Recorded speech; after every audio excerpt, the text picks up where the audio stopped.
Hey guys, what's up? Welcome back to my channel. It is Drew here from Lone Fox, and I am burning a fall candle because I feel like it is almost fall. I'm really embracing the fall vibes right now. It is currently like August 23rd or something. Let me actually look. Oh, it's the 29th. I'm just kidding. I did not know what date it was. It's August 29th right now, and I'm coming at you guys today with 7 really fun DIY projects. Perfect for your home, perfect for your room, perfect for whatever space you have really. And if you came across this video randomly and you do not know what I do or my videos, here on Lone Fox, I do home decor and DIY content every single week. And you can also subscribe below and make sure to click that little bell icon right next to the subscribe button. That way you are notified every time I post brand new videos because you need your daily dose of DIY here on the Lone Fox channel. Now, before jumping into the projects today, guys, I do want to mention that these are actually projects that were featured on my Drew Scott YouTube channel, which I still do have. I have a fashion channel, if you guys do not know. It was my first ever channel here on YouTube, and I actually started to incorporate a ton of DIY and a ton of home content into that channel before I ever started Lone Fox, which is the channel you're on currently. So I ended up actually splitting my channels, which is where Lone Fox was born. And so I basically took off a lot of my DIY videos on that fashion channel, but I still want to repurpose some of that content.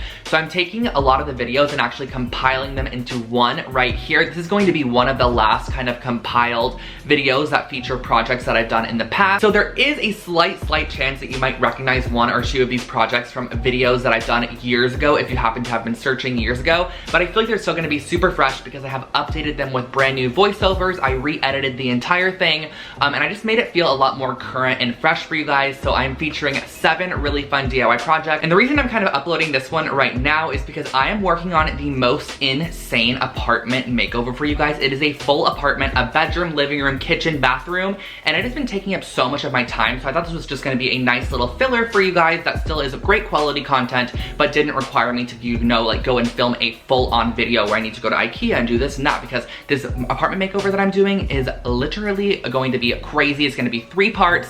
Get ready for it. I think you guys are gonna be super excited. That was a long little preface for you guys, but let's just jump into today's project and you're gonna see why exactly I wanted to repurpose this and let this content live on this channel.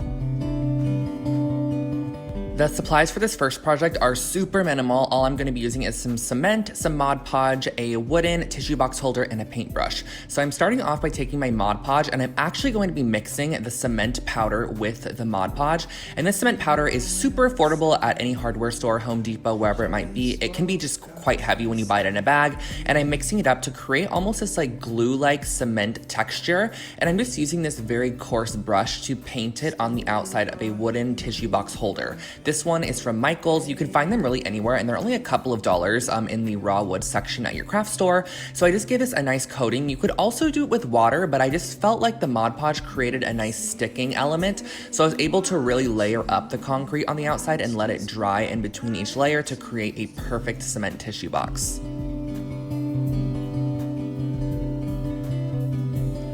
should never know that I'm right. She's always too cold. Next up, we are just going to be using a bowl, some macrame cording, and a pair of scissors to create a macrame planter out of a bowl. This is a project that I featured on my channel before, but it's an oldie but a goodie, so I figured why not re-share it with you guys. This one is really great. So I started off with 8 6-foot strands of the macrame cord, and I tied them in a knot at the bottom and then separated them into 2 strand sections, almost in a plus sign. And then what I'm doing is creating a first set of square knots in all of these strand sections. So in one strand section, I'm doing a square knot, and a square knot is right over left, left over right. And I'm doing this about 2.5–3 inches from our initial knot that we created to attach all the cordings. And then using the neighboring strands, I'm creating another square knot about the same distance away, about 2 inches away. And as you can see here, this is where it comes in with my little saying. It's pretty self-explanatory if you see what I'm doing, but you kind of have to watch what I'm doing. And then you can place your bowl on top and see exactly how many more knots you need to do. So I actually created another set of knots with the neighboring strands about 7 inches from the initial ones. This is just going to cradle that bowl a little bit nicer, and then I wanted to add a bit more of a decorative element. So all you have to do to create this decorative element is repeat the square knot. So you're gonna go right over left, left over right, right over left, left over right, and it's gonna create this nice little macrame section on all 4 strands. And when you're completely done, you can actually tie all of the strands together at the top in a knot, and there is your planter.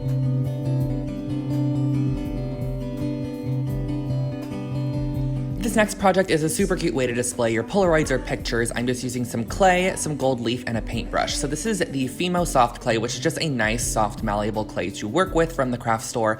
And I'm starting by taking about a quarter of the chunk of clay, and I'm just massaging it in my fingers.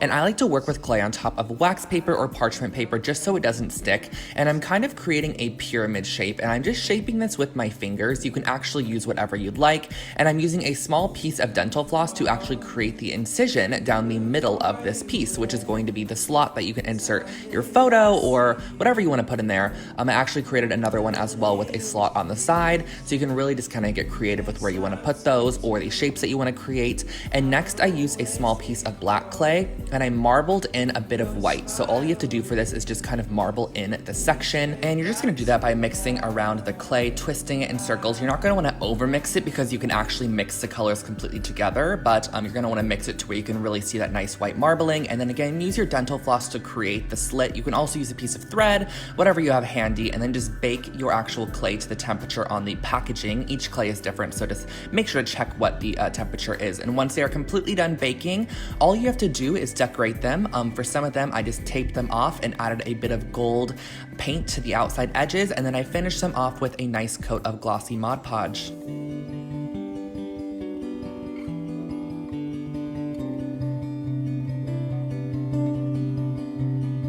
Oh my gosh, guys, this project's taking me back to memory lane. I did this one so long ago, but it's still such a good idea. So I'm using some Quikrete fast setting concrete mix, only legit like $5 to $10 at the hardware store, and I'm scooping some of it out, and then I'm going to be mixing it with a good amount of water. You kind of have to eyeball it to create a nice consistency of concrete to water ratio. And then what I'm doing is I'm pouring it into a foam cup. I just find that the foam cup was a great way to get a nice clean finish on the concrete, and I'm pressing inside of it a little shot glass, one of those little solo shot glasses, because I want an area for a tea light to go. So as you press these little cups in, it's actually going to need to have some weight on the inside of the cup because it's going to want to actually pop back out. So I left these outside to dry, and then once they were completely dry, you can remove that inside solo cup, and then you can cut away the outside foam cup.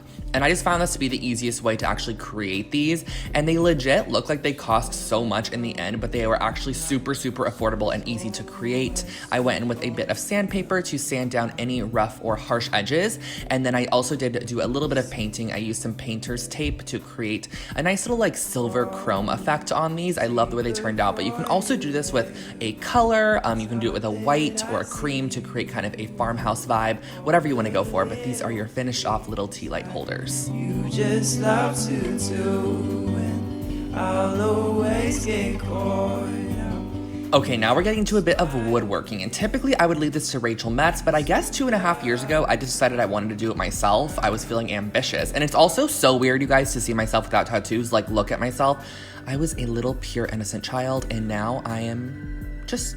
I mean, I guess I am still pure and innocent. Anyways, I'm starting off by taking the longer sections of the wood, which are 4-foot long sections. I had 2 of them, and I'm just going to be creating 2 sections on these wood pieces where I want to add the shelves. So I'm marking those spots, and I'm pre-hammering in the nails. Typically, you probably would want to use screws for this, but back in the day, I don't think I had a screwdriver, so I actually just used nails, and I'm nailing these 2 16-inch pieces of wood. And by the way, guys, these are a 1x4 piece of wood, if you are curious. I think they're like a piece of pine or something, but I'm just creating a leaning shelf that was super, super affordable to recreate. It's just gonna hold some minimal items on there, so it doesn't have to be too secure. I feel like that wasn't the best voiceover, but I think you guys kind of got the idea. I just hammered the shelves in there. There's no place on earth I'd rather be than right here. Clearly I loved concrete, but this project actually turned out amazing. I still own this to this day. So what I'm starting off with is I'm mixing up some concrete mix in a bucket, just same as we created those tea light holders earlier to create a nice consistency. And I'm actually pouring it into like a Quaker Oats container, or not even Quaker. I guess this is an off-brand oat container, but it worked perfectly. So what I'm doing is I'm putting inside this paper mache cone, which I got at Michael's. I'm not sure what it's meant for, but once it is completely dry, you can cut away this cardboard element, and you can really use anything to mold concrete as long as it is easily being able to be cut away. You don't want to use like a hard plastic or something because you're not going to be able to get it out. And once you're done, this is going to be creating a bottom heavy cement holder to display your jewelry on. Straight back to life. For this last project here, you are looking at a viral Pinterest project, you guys. This, if you search this on Pinterest, if you search minimal room decor, literally the photo of this project comes up absolutely everywhere. It's crazy and it's simple. So all I had to do was I got 3 different Dollar Tree little vases, and I cut off a little bit of hemp cording, wrapped it around the neck of the jar multiple times, and then also left a long tail, which I then created a loop for hanging. So this is kind of what it looks like. You just wrap it around the neck of the jar a couple of times to kind of give it a rustic look, tie off the excess, and then I liked to stagger the lengths of the actual string that's gonna hold this to the wall. So I did it to 3 different vases of different sizes, but you're gonna wanna make sure that your kind of glass vase has a lip on it, and then you can go ahead and stagger them on the wall as shown here. You can input your plants. I just used some faux ones for this project. Super, super cute. You can put them in there and change them out whenever you please, and that finishes off your little wall hanging. Just woke up to the sound of you. I hope you guys enjoyed the video. If you really did, do not forget to like, comment, share, and of course subscribe to my channel. Thank you so much guys for watching. Love you guys. Mwah.